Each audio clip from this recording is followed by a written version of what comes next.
Hi there, it's Babs from Yarn People, and today I'm going to be taking you through the second part, or the second step of creating this crocodile stitch, the lovely three-dimensional overlapping scale stitch, which you quite often see. It works for feathers, it works for leaves, and of course it works for scales if you're into dragons and mythical creatures and creating armor looking effects with your crochet. And depending upon the size, you can actually reduce down the size of the scales and come out with some teeny tiny ones, or the average size, which is the size that I'm going to be showing you, or indeed you can increase the size of the stitches that you use once you understand how the crocodile stitch is constructed, and create some much bigger scales as well. So without much more ado, last video we created the V stitches which our scales are built on, and so we shall be jumping right in with the next round, which shows us how to create these individual scales.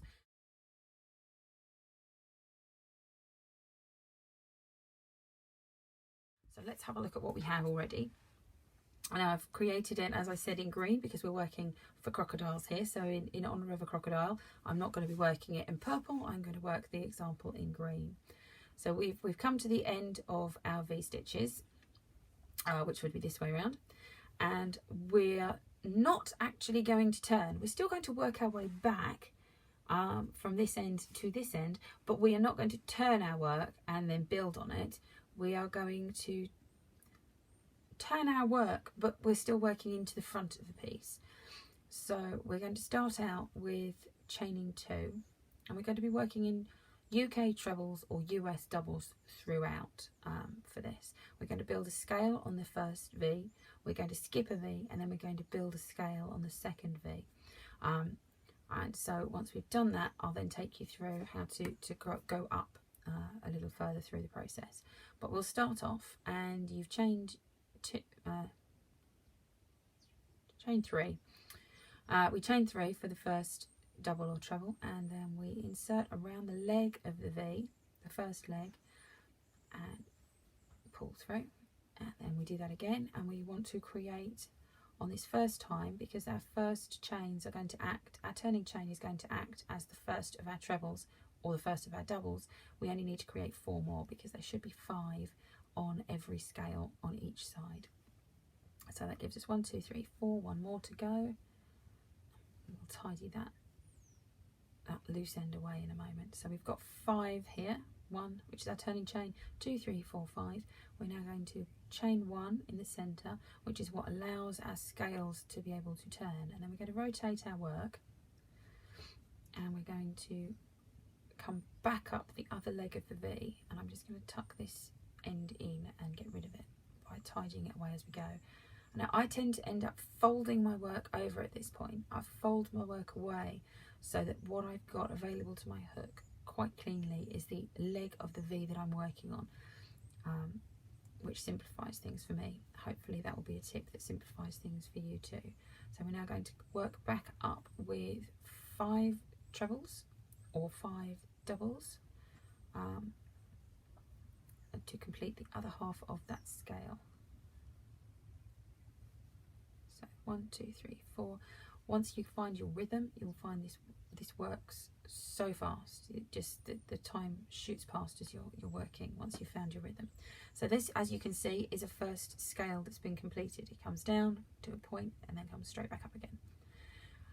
And I tend to work from the back as I move on. So you can see that we've wrapped the first V. This is the second V. We're not going to do anything with that other than tie down the end of this scale. So we're going to go through, and I tend to do, you can work a slip stitch here, but I prefer to work a US single or a UK double. I'll just see if I can tidy that loose end out of the way. There we go. So that's tied in now. The tip of that scale is now tied into the space, the chain space of the next V. So if I turn that to the front, you can see that we can't actually do anything with this V because the length of the stitch here is obscuring half of that V.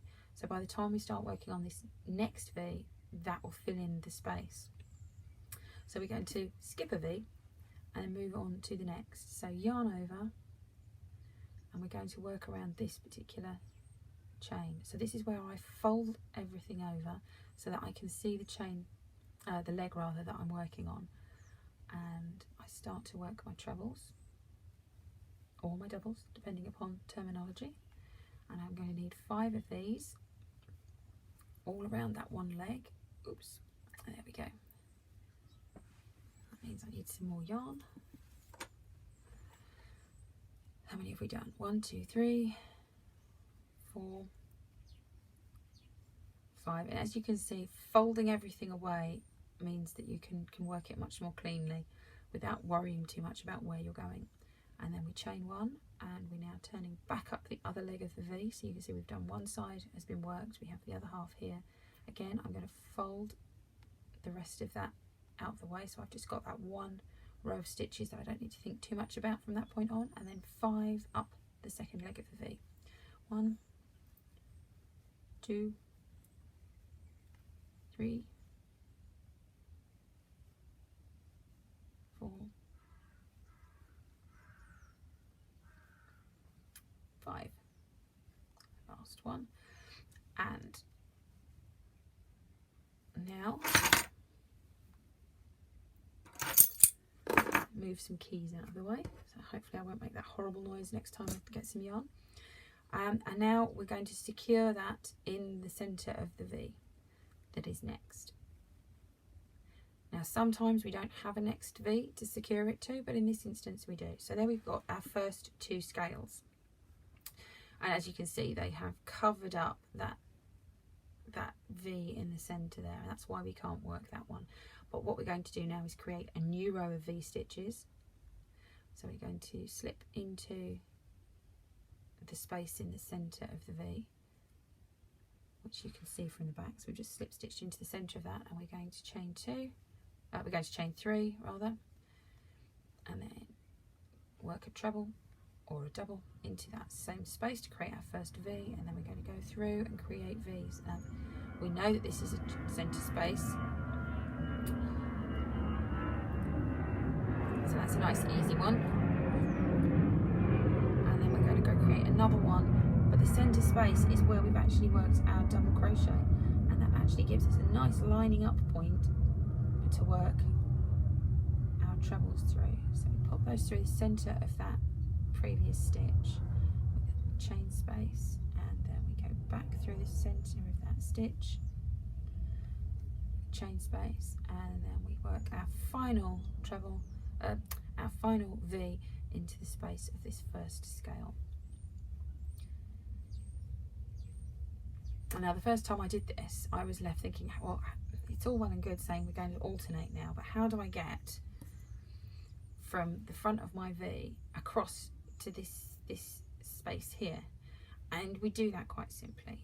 I know this I do from the reverse, and we slip stitch through each of those individual stitches. We're not double crocheting or single crocheting, we're literally slip stitching our way along the back. So we're just sliding through, taking one loop and then moving on. So we just pull the yarn through, slide that straight through what we had before, and move on to the next stitch. And we do that until we get to the top of the V, because we're not working in the chain space, we're working around the leg of the V. So we get to the top of that next V with a slip stitch, turn back so that we're working from the front. You can see that we're now lined up on that section, and again I will fold the work so that I have access to this first. Oh, Sophie's very barky today. We'll chain 3 and then yarn over, and we're going to work 4 more around this first leg of the V. So that's 1, 2,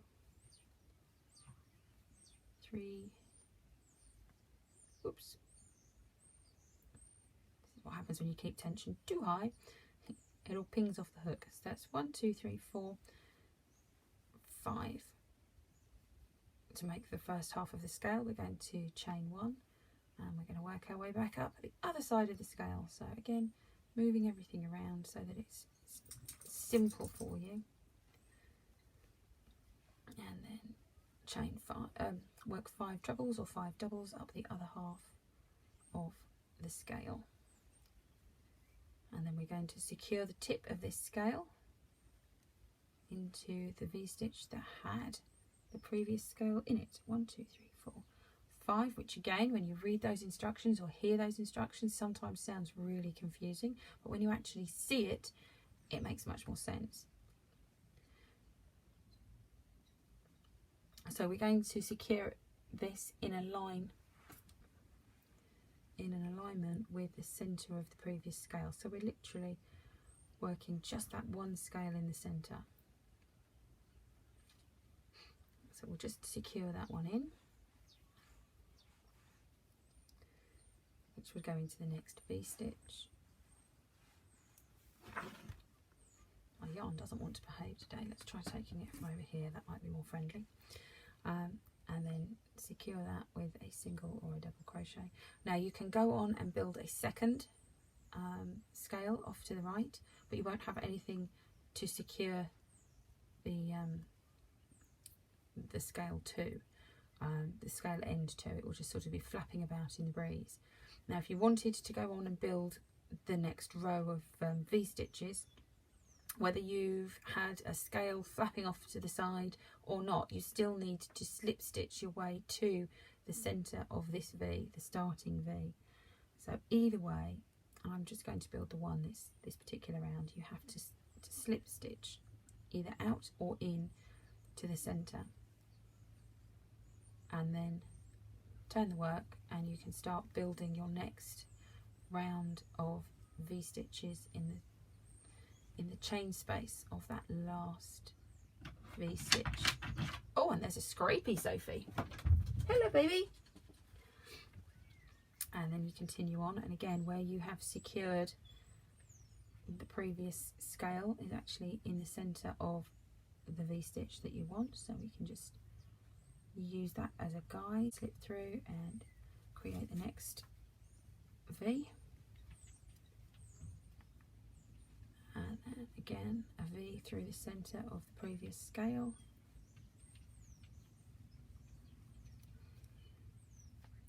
and finally into the center of the previous V. And then you continue to build up your scales and your V-stitches until you have had enough scales that create the effect that you're looking for. So as you can see, they start to overlap, and if I were to do 2 more, they would form here and here, another one would form here, here, here, here, and then eventually you will end up with scales that are looking really rather lovely. So this is how I create my crocodile stitch. This is not the only way. I'm sure other people out there will have an alternate method, or maybe they don't fold work, or they work only from the right side, or they alternate right to back, but this is how I create my V-stitches. One of the things that I love about crochet is that it is not a this is the only way type skill. It is very forgiving, and I find that you can create all sorts of routes to the same end, which means that it's a much more fun journey, I find, for beginners or novices, or if you're nervous around the craft, then you'll find that it is an incredibly forgiving craft, and you can find your way there, sometimes by accident, but you can still find your way to where you want to go. So if you've enjoyed this video tutorial, then please give it a like, a thumbs up. Any suggestions for future content will be fabulous, and I will be seeing you again soon. Until then, bye for now.